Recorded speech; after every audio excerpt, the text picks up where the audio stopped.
Well, hey there, everyone. Happy Thursday. Welcome to So What, the Marketing Analytics and Insights live show. I am Katie, joined by Chris and John. How's it going, Hello. guys? I'm in the corner, so I have to do like a Yeah, I was like, you can't high five. I have to yeah, there we go. one of these days we'll get it right. This week we are talking about the prompt engineering lifecycle. What's that? You've never heard of the prompt engineering lifecycle? That's because we just made it up. We're talking about the prompt engineering lifecycle because it relates to the software development lifecycle. So we're going to go through what all of that means and how a framework like the prompt engineering lifecycle can help you write better prompts that will give you better output, make it more repeatable, more scalable, all that stuff that we really want generative AI to help us do. But in order to do that, we have to get organized. So, Chris, with that, where would we like to start today? I think you should start by explaining what these life cycles even are, especially for folks who are not hardcore techies and coders. Absolutely. So a little bit of background, I managed development teams for about a decade. And so I am intimately familiar with the software development lifecycle. The software development lifecycle, or the SDLC, is basically a framework that anyone who does development is using. And it's a basic set of steps that help you go from I'm planning the project, I'm designing the project. This could be front end and back end development, or it could just be what is my approach to this project. Then there's the action of doing the development. Once you've done with development, you go into testing. You should go into testing. Not everybody does, Christopher, but you should go into testing. And then you actually deploy once you've decided, yes, I have the output that I want. I have the product. I did the code. This is the thing that I want. So depending on what company you're at or what team you're at, or if you're waterfall, if you're agile, waterfall is basically a series of steps where you have to complete one phase before going on to the next. Agile is more iterative, but basically every development team has a version of the software development lifecycle. These are the basic steps. You can add more, you can take some away, but this is always going to be the same set of core steps in the software development lifecycle. And so if we move on to the prompt lifecycle, how do we get here? So how we got from the software development lifecycle, the SDLC, to the prompt engineering lifecycle, the PELC, is we were having a conversation about how prompt engineering is akin to software development. So wouldn't it make sense if prompt engineering followed a similar framework like the SDLC? And so I thought about it and I started mapping the things that we know, the steps that we want people to take when doing prompt engineering, when approaching it, to the software development lifecycle. So first step is always planning. And this is a great opportunity to use the 5 Ps. The 5 Ps are purpose, people, process, platform, and performance. And so this is going to give you your basic set of requirements and get you on the right foot, on the right track, stay focused. And so once you have your 5 Ps, once you know your user stories, your purpose statement, how you're going to measure everything, you can move on to actually developing the prompts themselves. And that's where you can use our RACE framework, which is role, action, context, and execution. Role, who are you? Action, what are you doing? Context, here's some background information. And execution, this is all of the information you're going to be giving to the generative AI tool that you're using. So you could be saying something like, today you're going to be a B2B marketer. I need you to help me put together a content marketing plan.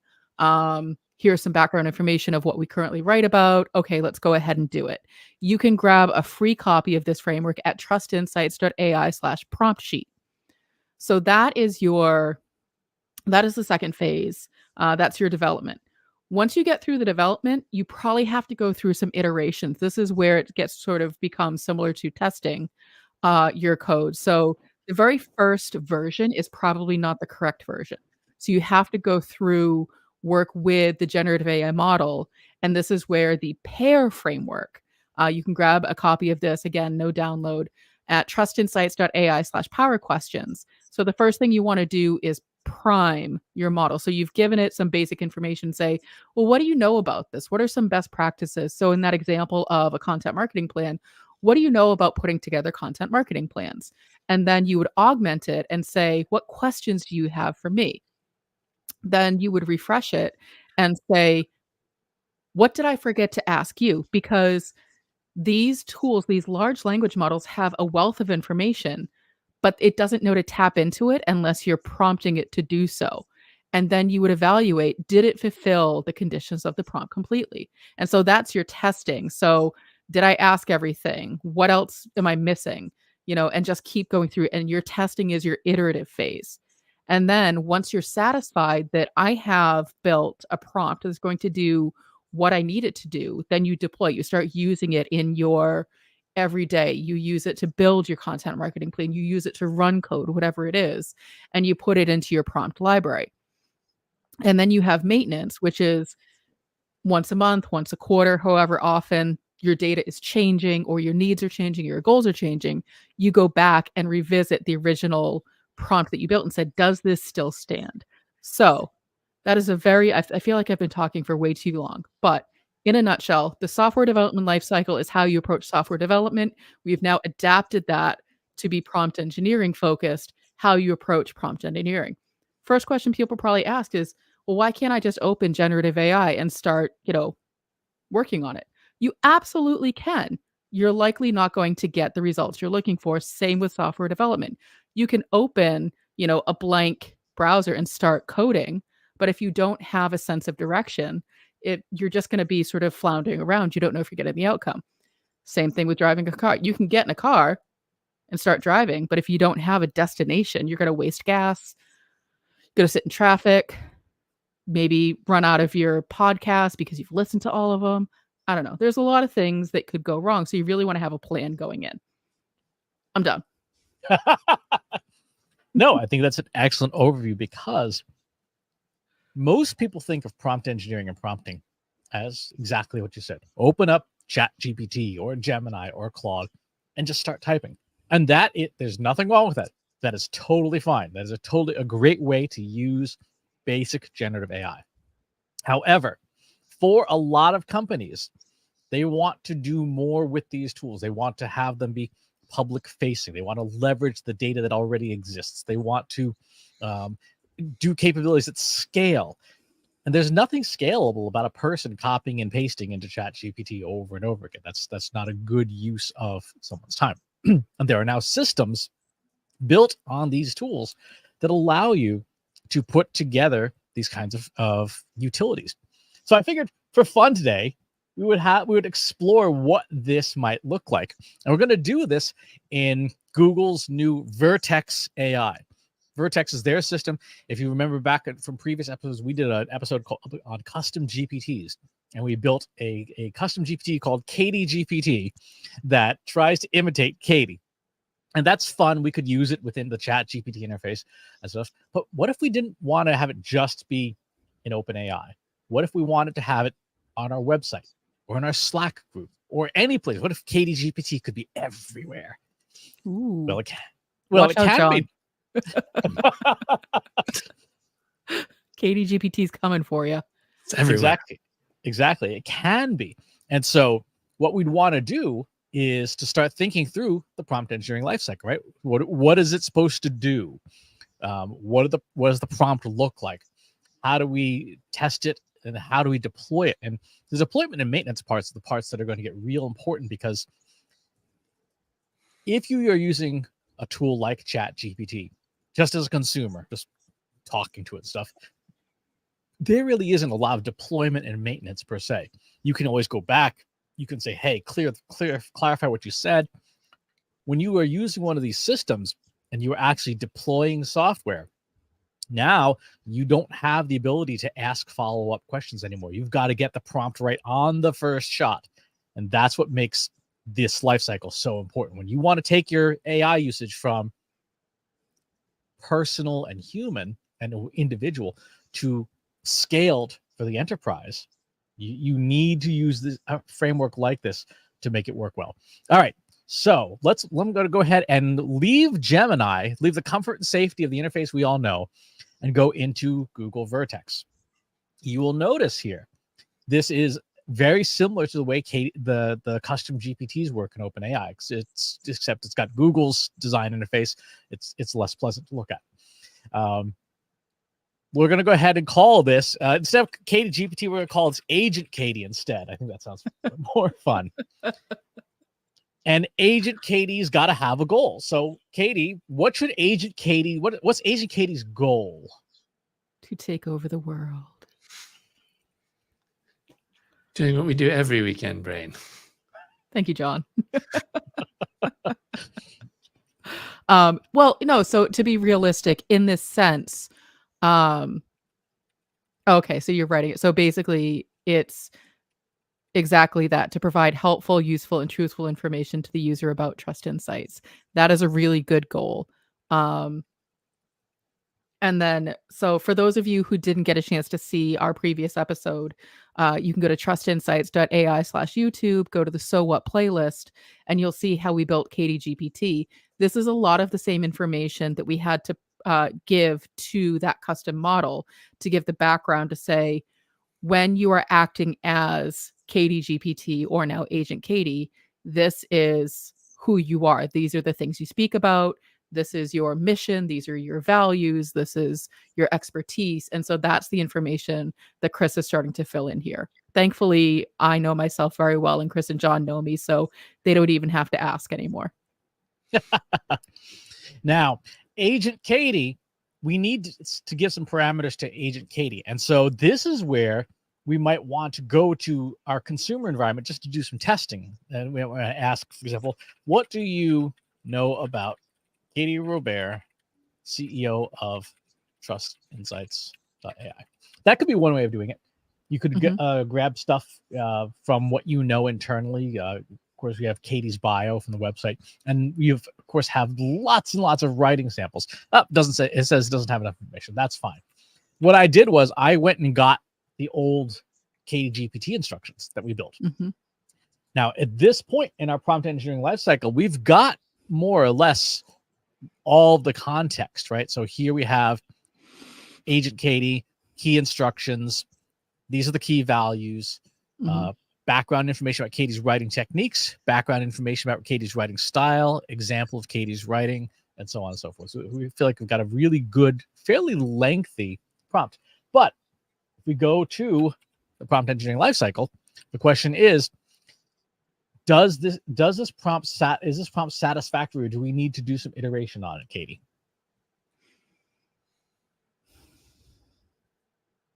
I would say, I'm guessing that the answer is yes, probably. I think that the core contextual information is correct. I remember having done this before, and there's nothing that I would necessarily change. But having used Katie GPT in ChatGPT, I know that there are some limitations. So I would say that we definitely would want to iterate, and perhaps we go through and say, this is round one.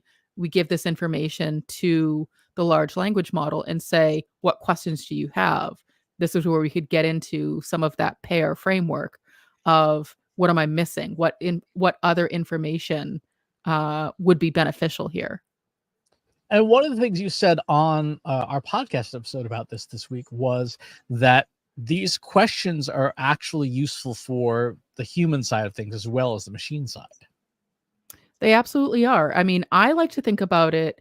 I like to approach working with generative AI the same way I would if I were delegating, because that's really what you're doing, is you're delegating a task, whether it be to, a large language model or a person. You're asking them to perform a function the way that you're describing it.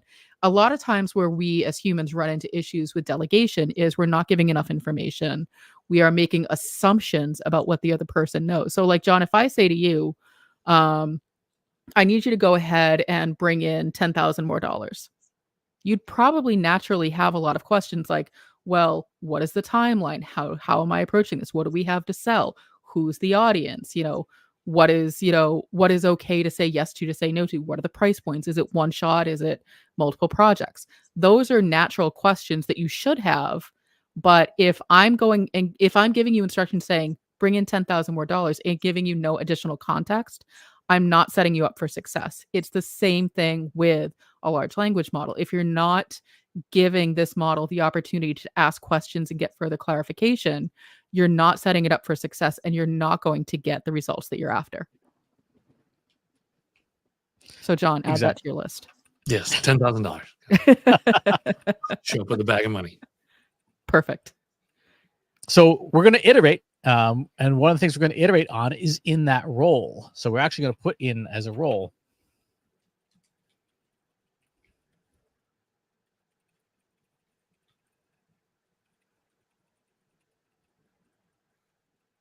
So now we have your bio from the website, right? So now this gives a lot more useful information. So we're going to take this whole great big honkin' prompt here, and we're going to put it in the instructions section. And you can see it will accept this much. This alone is pretty good. This is a decent start. However, one of the things that you'll want to do with these agent-based systems is provide them even more information. And that might be including more data. So we have to go think back to the 5 Ps. Like, what is the purpose of this thing? Because part of that is process. Like, should this tool just talk like Katie, or should it have some of Katie's knowledge? And I would imagine that we want it to have some of Katie's knowledge, my knowledge. Wow, it's getting weird. We would want this tool to have some of my knowledge. If I start talking about myself in the third person, we're going to have problems. Exactly. So let's go ahead and connect to a data store. We'll call this. Let's see. Well, I already did this. You can connect your website. So I connected the Trust Insights website to this tool, and what it's going to do, let me pull back up the Trust Insights data store, is it's going to reference our website, and essentially, as it's being asked questions, as you're interacting with Agent Katie, it's going to say, like, I'm going to draw from the knowledge base that you provided me from the Trust Insights website. However, you need to have a prompt here for it. You need to have some kind of prompt. So again, as you're building this is why the prompt engineering lifecycle is so important, because now we're talking about building prompts not for the end user, but even just to connect systems internally. So in this case, I might pull out the RACE framework or something similar to it and say, provide a description of this tool. This description is provided to the model as context informing how the tool is used. The Trust Insights website contains the combined writings of Katie Robert along with the rest of the Trust Insights team. Katie most frequently writes about data governance, process and project management, organizational behavior, executive leadership, strategy, thought leadership, and dogs. Got it. So now, keep it real. Well, but to be fair, if this is a prompt that's guiding the tool on how to understand the data from the Trust Insights website when it's being used inside of an agent. So you do talk about dogs a lot. We want that to be known. And I also want to set the confidence level. I want to say, Vertex gives you a choice of up to 5 different levels of truthfulness, right? So it will, in most cases, you'll probably want to set it to like medium. If you're talking about protected information like healthcare information, financial information, etc., you probably want to set it to very high, right? You don't want screw ups and having had wrong data. But there's nothing in our public website that is so high risk that you would have to have 100% accuracy all the time. So low to medium would be fine. I'm going to set it to medium. Okay. You'll also notice it does support things like unstructured documents or structured documents. I could feed in, this would be duplicative, but I could feed in just the newsletter posts that Katie's written, or I could feed in client decks, maybe if I wanted to have, if Katie written some really stellar stuff in client decks, obviously scrubbing it of protected information. But anything that you have data access to, you'd want to provide in here. And of course, for each of those things, you need prompts for them. So now we're starting to see, we go from, just talk to Chat GPT to, this is real software development now. We may not be writing lines of code, but this is 100% a piece of software. Well, and that's why following a life cycle or a process or a framework, whatever terminology makes you comfortable, is so important, because it gives you, it's your guidelines, it's your recipe, it's your set of instructions for what do I do next? What did I miss? And so, this was always a challenge with my old development team. They didn't want to follow a process. They just wanted to do the thing. It's not unique to them. This is true of a lot of people, sometimes true of myself. They just want to do the thing. They don't want to plan it. They already know what they're doing. 10 times out of 10, they had to go back and start from the beginning because of the lack of planning. It also occurs to me, and John, I would love to get your perspective on this. Like, in order to build these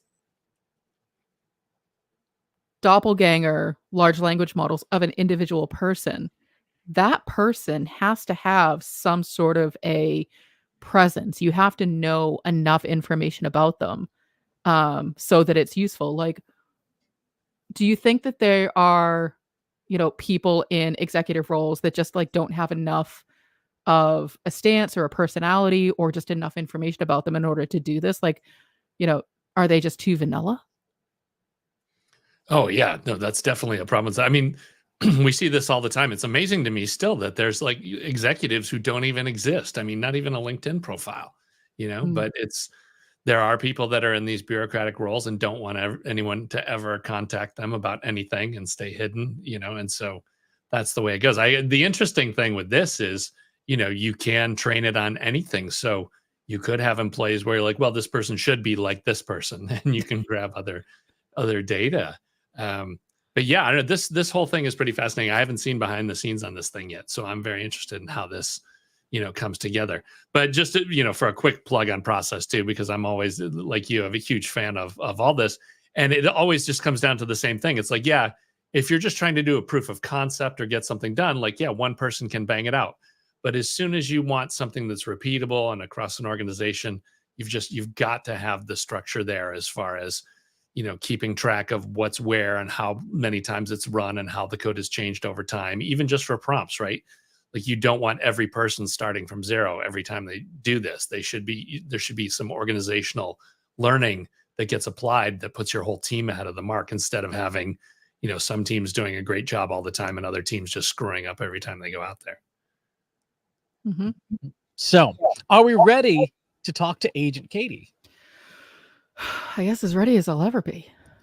Well, have we done our planning? Yes. Yes. Right. We've got our initial prompts with the race framework. We've done some testing, right? Asking the different tools and doing that refinement of, okay, well, we should probably have Katie's biography, etc. Now it's time for deployment. So I'm going to go ahead and hit the finals. Oh, I got one extra dash there. I'm going to hit the save button here. I've connected the Trust Insights website. And let's just make sure that we are in good condition here. In fact, let me just refresh this just to make 100% sure we are good. Let's see. I'm going to say you will be referencing Katie Robert, CEO of Trust Insights. Here's Katie's biography. Context. You will role play as Agent Katie, a digital doppelganger of Katie Robert. Your name is Agent Katie. All right. Just want to be very clear about that. So let's go ahead and say, hi, Katie. Well, and even if I'm not ready, Atik is ready. So thank you for the vote of confidence, Atik. I appreciate Agent Katie says, hey there, I'm Agent Katie, a digital doppelganger of Katie Robert. How can I help you today?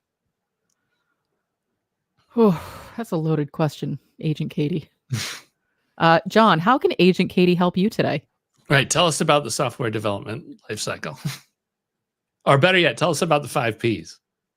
The 5 Ps. The 5 Ps are a framework I created to help organizations with their digital transformation efforts with their purpose, people, process, platform, and performance. It got them all right. That is true. First win. And I feel There like you it's always good when you're starting with these kinds of models to really give them like those softball questions, because you want to test whether or not you got it right so that the model can give you the right information. Like if Agent Katie couldn't answer correctly a basic question about the 5 Ps, we would know that we've done it incorrectly. And I'd like to point out, I think this is a useful thing. The 5 Ps are not in the prompt. Yeah, that's grabbing from the Mm. website, right? It's grabbing from the website. So Right, now, so- what's the idea with this? Can you actually get to a point where you will deploy over on the website from here? Yep. So from here, you can do things like if I were to do integrations, I could use the API, or I could connect it to Slack. I could connect it to Discord. I could connect it to WebEx. I could connect to any of the services. On the settings side of things, I can set up logging, so I can look at the conversations people are having with Agent Katie and audit them and say, okay, well, clearly, Agent Katie has got off the rails and is handing out, crazy advice. I can specify what model Agent Katie is going to run on. Obviously, there's some models that are more capable than others. I can also add in a long list of here's things that I don't want Agent Katie to say. Right. So I would put in here, for example, a long list of racial slurs. That would be an obvious, easy thing. I would put in derogatory terminology, insulting words, profanity, all that would go there. Because even though the real Katie can sometimes be a very colorful speaker, the Agent Katie version should not be. Well, and that's the thing is like, I love me some swear words, but I also know time and place for when they're appropriate. These models don't understand nuance. They don't understand appropriate. They don't understand, those human cues of like, the unspoken word or sarcasm. And so even if you yourself aren't someone who uses racial slurs or derogatory terminology, you have to specify to not do that in these models, because this is just a very small sliver of you as a person. This is not you completely. So even if you say, I would never say that, you haven't told the model, I would never say that. You have to go through each of those pieces. Mm-hmm. So now I'm asking Agent Katie about my new startup. I'm going to make a startup that critiques AI music. Katie's like, so what's the purpose of your startup? What problem are you solving? Gosh, it sounds like I'm going through the 5 Ps here. You're just going to cut out well, you know what? It strikes me as funny because I feel like now you can just sort of gut check, like, Katie would probably ask me this question, right? And the answer is yes. Mm-hmm. Yes, exactly. It says, I want to make $1 million a year on YouTube views. That's an ambitious goal. It's important to have a clear purpose for your startup, but it's also important to be realistic about your expectations. And making $1 million a month on YouTube views is a very difficult goal to achieve.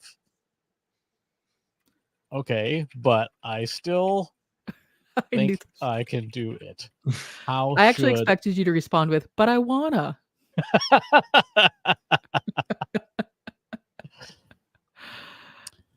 And if you're serious about it, you need to create high quality content that people want to watch. You also need to promote your channel and build a following. It'll take a lot of hard work and dedication, but it's possible to achieve your goal. Great. How can I do this by next month?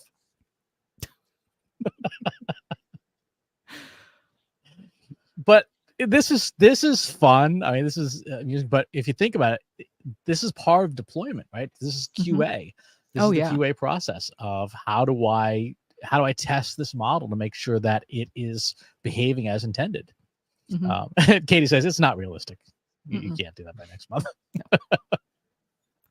Dang it, Katie. Which, so it's interesting because those are not the exact terms I would use, but the sentiment of the message is something that I would say, and so, and I think that that's the important piece is we've given it some information, but I can say looking at this, like, this is not truly my voice. Like, it is not exactly how I would write something or respond to a question, but it's not so off the mark that I'm like, whoa, that's not me at all. And so I think that it's important for people to remember as they're creating these, like, it is not actually truly a doppelganger. It's just a good starting place. So I would imagine a really good use case for me is, and this is how I've used Katie GPT, the original version before, is Here's an idea I want to write about. Help me outline a post of what information I should include in this. Exactly. So if you think about it, this is the whole reason that you want to be using both the prompt engineering lifecycle and in many ways also the software development lifecycle, because this is software, right? You can see pretty clearly this is something you have to deploy. Yep. And maintain and troubleshoot and QA. And once the prompts are in here, you can't fix them on the fly. You have to at this point, rewrite the prompts, maybe test them in regular Gemini to do that. But this is a very clear example. Like, yeah, you need to have the life cycle used so that you don't create something absolutely horrendous.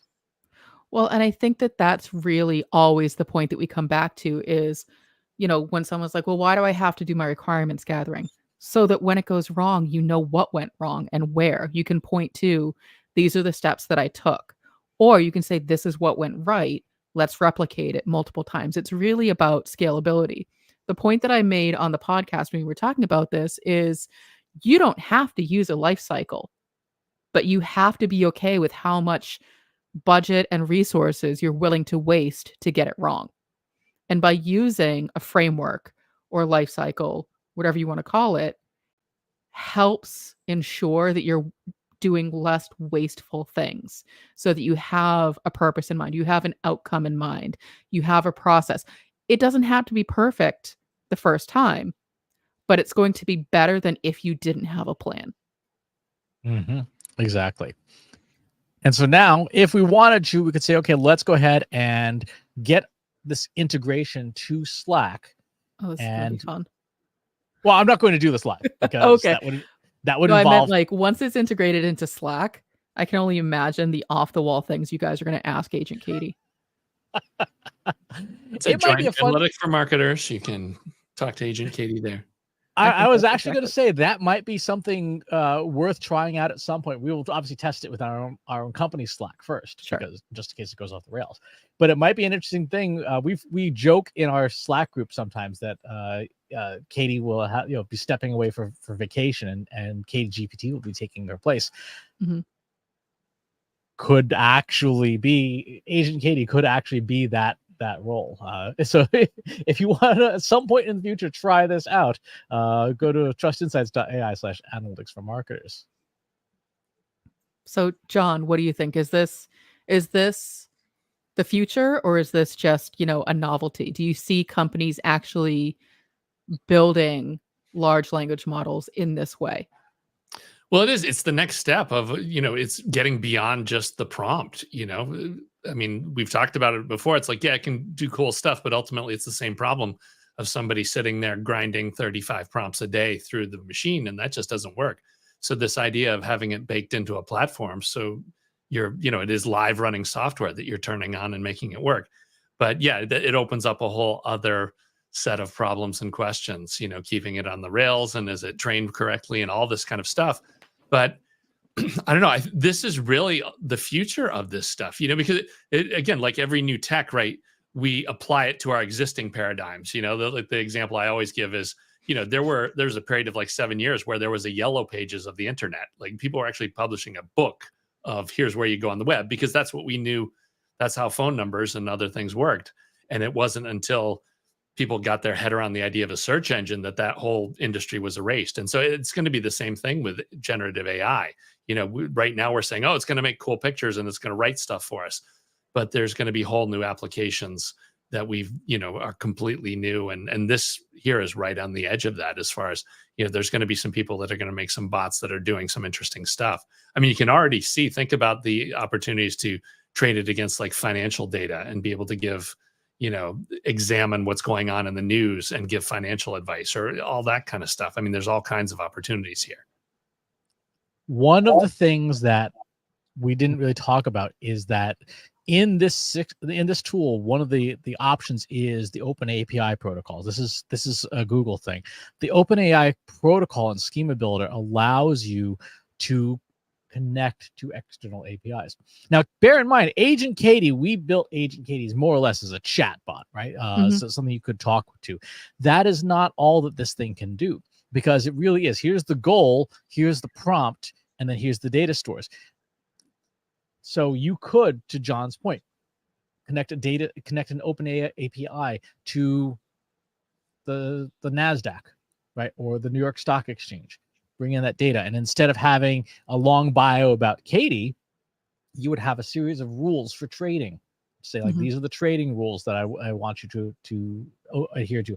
Here is, you have a Bollinger Bands, 2 standard deviations off the stock price. When it goes above 2 standard deviations, it's a buy signal. When it goes below 2, it's a sell signal. And then with the tooling, you build another API connector to buy and sell the stock. So at this point, you're now saying, here's the data flowing in. I have an AI agent doing the work for me based on the technicals I care about, to buy and sell stock. And it will cost you, obviously, what it takes to run this, but you're now using the power of a generative model to evaluate a stock and the data comes in, and then make a buy or sell call and push that out. You could use this internally at a company. Again, you can connect to a data store like an intranet or to a database, and you could have this be a hiring or an annual review machine that could collect all the data from, say, your internal knowledge bases and say, Katie's going to be doing Chris's annual review, and it does the first pass of that and this connects to a messaging system, says, here's our first draft of Chris's review, fire Chris.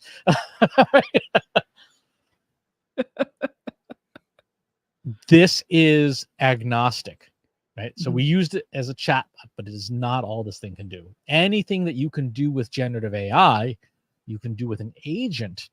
And now the agents are self-propelled.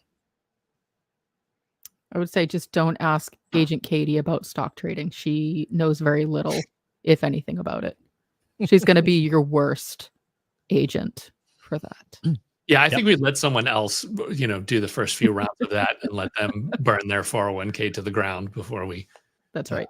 start playing around with that kind of stuff. Think about, though, the integrations with things like Discord and Slack. Right? If you have, John, if you were a salesperson who was like trying to harvest a community, you might do a connector to a Slack bot and say, every time somebody mentions something, the bot responds, hey, you should talk to John Wall, and he'll be in touch with you shortly. And then it pings you and says, you need to talk to this person right away. And I think that opens up a whole other conversation, which we can tackle on another show, of just because you could doesn't mean you should. And I bring, that's sort of the quote, but, now we're starting to get into, company values and ethics, and so, like, for us, for example, we have very clearly stated in our analytics for marketers community, like, it's not a sales tool. So for us to start to mine the data for sales purposes would be going against our own mission and values of that particular community. So all of those things, all of those human generated things still have to be in place first before you start building these bots. Now, I have one last question for Agent Katie as we're wrapping up. Go ahead. I want to know what she thinks about dogs, and that's really the true test of whether or not we got this right.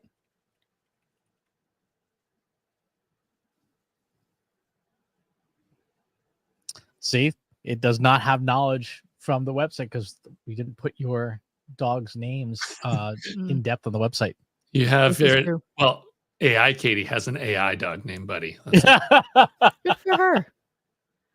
I mean, I really expected Agent Katie to say they are sweet baby angels sent from heaven and can do no wrong.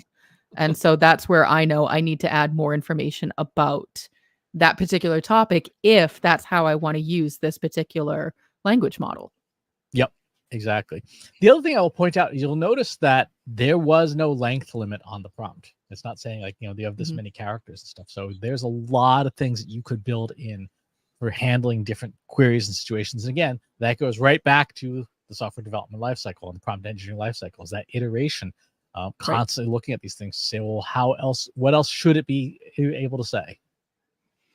I think if you take away nothing else from this episode, prompt engineering, if done correctly, is not a one and done. It's not okay, I built my prompt, now I can just use it forever. Just like software development, just like any good project development, product development, you're constantly looking for where you can improve. And that's really the goal of using things like the software development life cycle, the prompt engineering life cycle, is so that you are organized enough that you can make improvements without just having to start over every single time. It allows you to be more iterative versus, well, I did that thing a couple of months ago, and I guess I have to start looking at it again, but I have to start over. Exactly. And it's also, I think this is instructive to there are some folks in the AI community who will say, prompts don't matter. Prompt engineering skills don't matter. You just have a conversation until you get the right answer. That is true for consumers. Sure. But when you're talking about enterprises, when you're talking about deployments, when you're talking about scaling AI, prompt engineering 100% matters, getting it right, because you don't get revisions in an individual conversation. And if you're going to having 1 million conversations an hour, with the world from your website, you want it to be right. It goes back to budget and resources. How much are you comfortable wasting in an effort to get it right? And I could guarantee anyone I would ask would say, well, I don't want to waste anything. Great. Then use a framework, use a life cycle. You will produce very little waste. Exactly. Any final thoughts, John? This is it. I'm just waiting for this thing to bring me a fresh meal and clean the house for me. We'll be good to go. Agent Katie will not do that for you. Agent Katie, that is not in her prompt. No. Nope. Atlas, however, might stuff. But that's topic for another show. All right, folks, that's going to do it for this time. We will catch you all on the next one. Thanks for watching today. Be sure to subscribe to our show wherever you're watching it. For more resources and to learn more, check out the Trust Insights podcast at trustinsights.ai/TI podcast and a weekly email newsletter at trustinsights.ai/newsletter. Got questions about what you saw in today's episode? Join our free Analytics for Marketers Slack group at trustinsights.ai/analytics for marketers. See you next time.